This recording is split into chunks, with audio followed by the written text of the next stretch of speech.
The Lady Gold Mafia boss. The city whispered her name like a curse.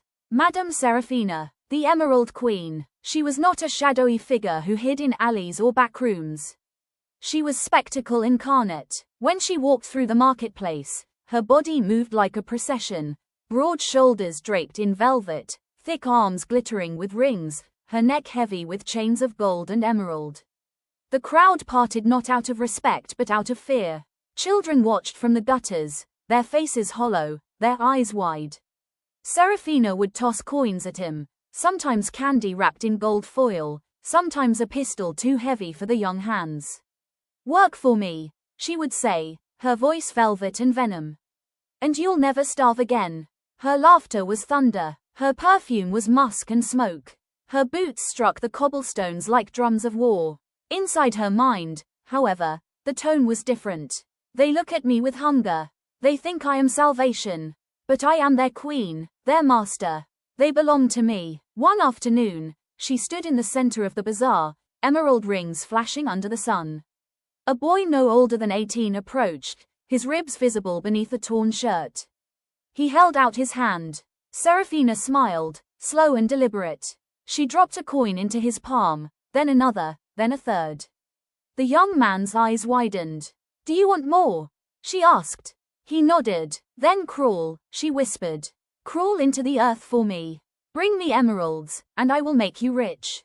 The boy's hand trembled. He clutched the coins as if they were life itself. Behind him, other children stirred, their eyes fixed on her rings, her chains, her promise. Serafina's inner monologue pulsed. "They are mine. Every breath they take is mine." The mansion. Her mansion was a fortress of contradictions. Chandeliers dripped with jewels, yet the walls were cracked. Velvet curtains hung heavy, yet the air smelled of damp stone. She sat on a throne carved from emerald, her body spilling across its edges, her fingers tapping against the armrest. Around her, the children played with the guns she had given them, pretending to be soldiers, pretending to be kings. She watched them with amusement. "They think they are free," she thought. "But they belong to me. Every breath they take is mine." At night, she paced the halls, her footsteps echoing like thunder. She whispered to herself, "They need me. Without me, they are nothing. Without me, they starve." But deep inside, a seed of doubt gnawed at her. What if they realized the truth? What if they saw that she was the one starving? Starving for power, starving for control, starving for loyalty that could never be bought. The mines lay beyond the city, guarded by men who were supposed to keep thieves away. But Serafina was no ordinary thief. She was a queen, and queens did not ask permission. She bribed the guards with emeralds stolen from other shipments, with promises of women, wine, and power. Then she ordered trenches dug, narrow tunnels that snaked beneath the earth, bypassing the gates. But Serafina herself could not enter. Her body was too large, her frame too heavy. The tunnels were made for children, for small bodies that could crawl through the dirt like rats. So she sent them. The homeless people became her miners, her soldiers, her shadows. They crawled into the earth, scraping emeralds from stone, dragging gold bars through mud, carrying pistols wrapped in cloth. When they emerged, their faces were streaked with sweat and dust, their eyes wide with fear and awe. Serafina would greet them with a smile that never reached her eyes. "My little princes," she would say, showering them with trinkets. "My little queens." But in her mind, they were pawns. Disposable, replaceable. The city whispered her name like a curse, but the children whispered something else. They whispered of tunnels, of emeralds, of freedom. And Serafina, the Emerald Queen, sat on her throne, blind to the rebellion already blooming in their eyes. The mines lay beyond the city, carved into hills that bled emerald light when the sun struck them just right. Officially, they were guarded. Men in uniform stood at the gates, rifles slung across their shoulders, eyes sharp for intruders. But Serafina was no intruder. She was a queen, and queens did not ask permission. She bribed the guards with emeralds stolen from other shipments, with promises of women, wine, and power. Their loyalty was as thin as the paper her bribes were wrapped in. Soon, the gates became meaningless. Instead, she ordered trenches dug, narrow tunnels that snaked beneath the earth, bypassing the guards entirely. The trenches were damp, claustrophobic, carved by desperate hands. They were not meant for her. Serafina stood at the mouth of one trench, her emerald rings flashing in the torchlight. She inhaled the scent of wet soil, of sweat, of fear. Her body was too large, her frame too heavy. She could not crawl into the earth. The tunnels were made for children, for small bodies that could slither through dirt like rats. So she sent them, the children's descent. The homeless children became her miners, her soldiers, her shadows. She lined them up at the trench, their faces pale, their eyes wide. "Down you go," she commanded, her voice velvet and venom. "Bring me emeralds, bring me gold, bring me guns, and I will make you kings." The children obeyed. They crawled into the earth, their hands scraping against stone, their knees bruised, their breaths shallow. The tunnels swallowed them whole. Hours later, they emerged, their faces streaked with sweat and dust, their eyes wide with fear and awe. They carried emeralds that glittered like stars, gold bars wrapped in cloth, pistols heavy in their small hands. Serafina greeted them with a smile that never reached her eyes. "My little princes," she purred, showering them with trinkets. "My little queens." But in her mind, they were pawns. Disposable, replaceable. Serafina's inner monologue. At night, she paced her mansion, her footsteps echoing like thunder. She whispered to herself, "They need me. Without me, they are nothing. Without me, they starve." But deep inside, a seed of doubt gnawed at her. What if they realized the truth? What if they saw that she was the one starving? Starving for power, starving for control, starving for loyalty that could never be bought. The Emerald Throne. Her mansion became a vault of contradictions. Chandeliers dripped with jewels, yet the walls were cracked. Velvet curtains hung heavy, yet the air smelled of damp stone. She sat on her throne carved from emerald, her body spilling across its edges, her fingers tapping against the armrest. Around her, the children played with the guns she had given them, pretending to be soldiers, pretending to be kings. She watched them with amusement. "They think they are free," she thought. "But they belong to me. Every breath they take is mine." Yet when she looked into their eyes, she saw something else. Hunger, calculation, rebellion. One boy, now a young adult, stared at her emerald rings with a hunger that was not for food.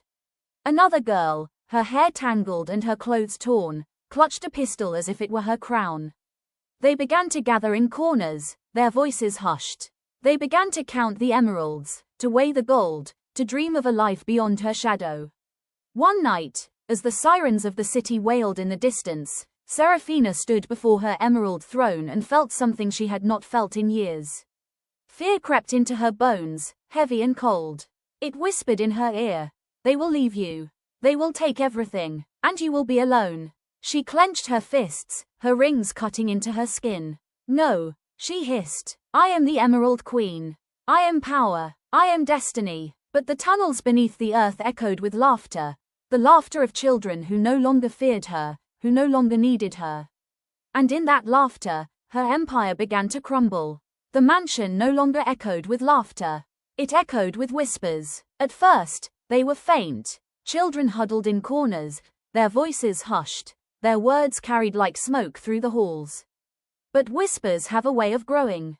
They seeped into the cracks of the walls, into the velvet curtains, into the emerald throne itself.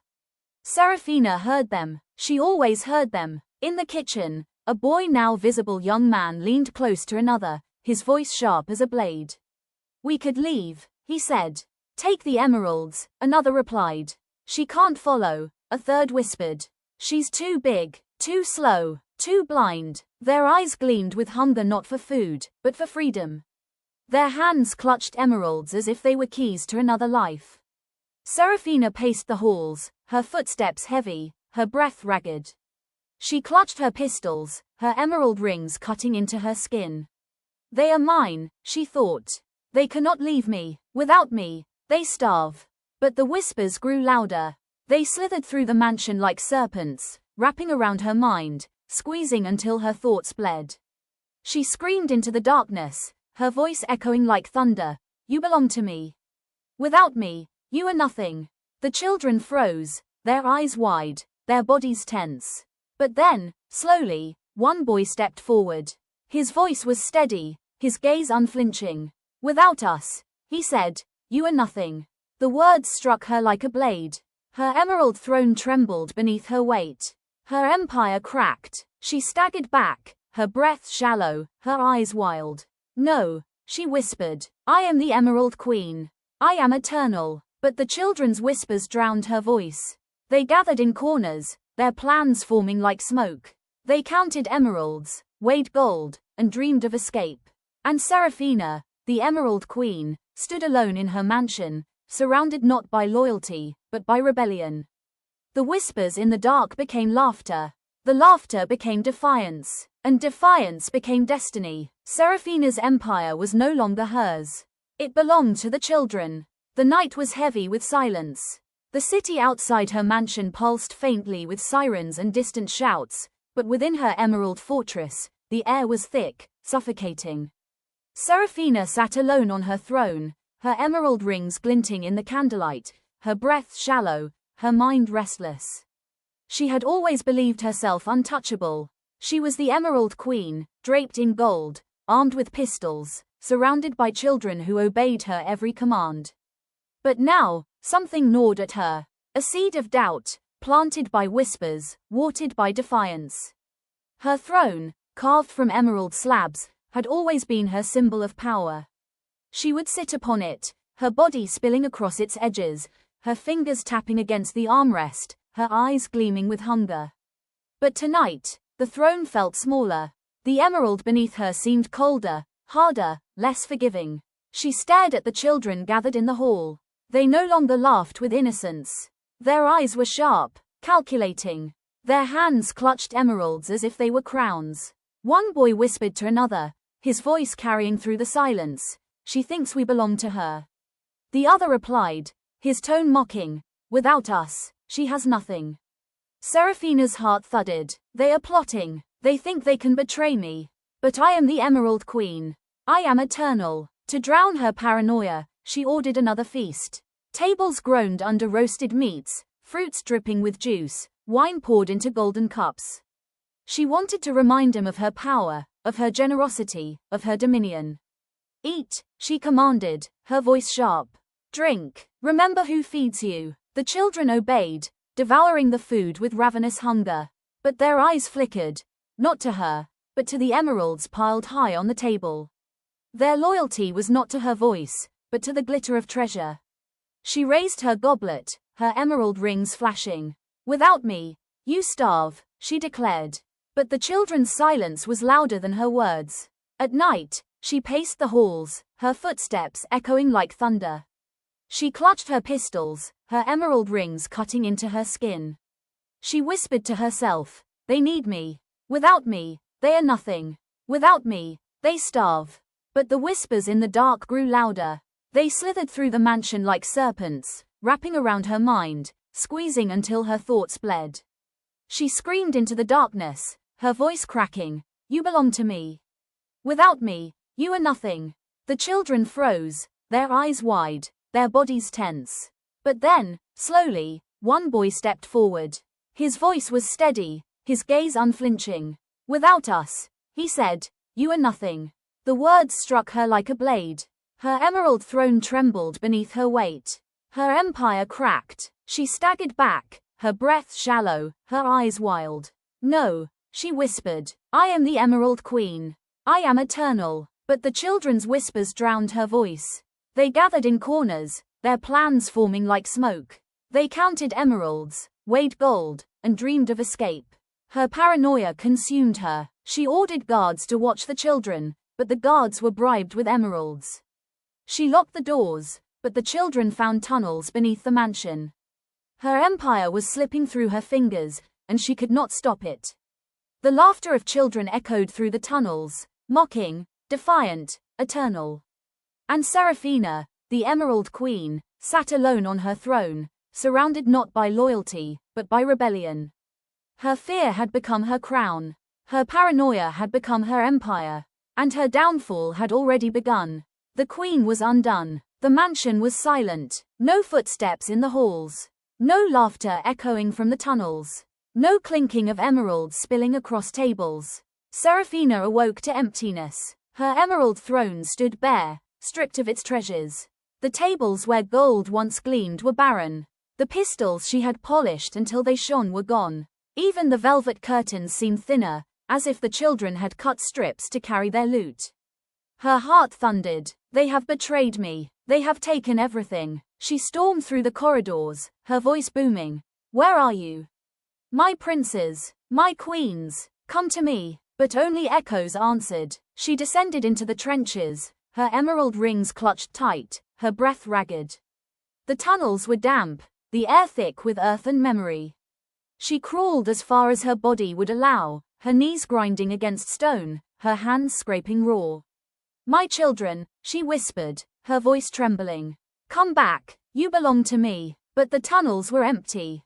The children had vanished into the night, carrying her loot, her empire, her destiny. Her inner monologue spiraled. Without them, I am nothing. Without them, I starve. Without them, I am no queen. Days passed. The mansion grew colder, emptier. Chandeliers dripped dust instead of jewels. Velvet curtains sagged, heavy with silence. Serafina sat on her emerald throne, her body slumped, her eyes hollow. She clutched a single emerald, the last of her empire, its green glow flickering like a dying flame. She whispered to herself, I am the Emerald Queen. I am eternal. But the emerald's light dimmed, and her words dissolved into the silence. At night, she heard them.